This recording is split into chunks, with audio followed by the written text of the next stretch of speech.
কার plan কার পরিকল্পনা মোতাবেক election commission কাজ করছে এটা জনগণের সামনে স্পষ্ট হচ্ছে। আমরা হুঁশিয়ারি দিচ্ছি, আজকে সন্ধ্যার মধ্যে দিনের আলো থাকতে থাকতে এই বিধিবিধান পরিবর্তন করেন, আগামীকাল না হলে ইলেকশন কমিশন ঘেরাও হবে। আমরা এতদিন কিছু বলি নাই, সব সহ্য করে গিয়েছি।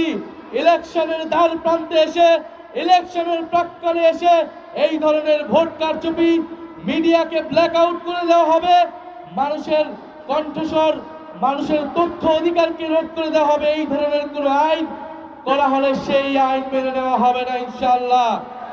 আমাদের প্রতিনিধিরা আজকে ইলেকশন কমিশনে যাচ্ছে। ইলেকশন কমিশনকে বলছি, এতদিন যা করেছেন 12ই ফেব্রুয়ারি যদি কোনো ধরনের পক্ষপাতিত্ব করার পরিকল্পনা থাকে, ফ্যাসিস্ট আমলের ইলেকশন কমিশনের যেই পরিণতি হয়েছিল তার থেকেও ভয়াবহ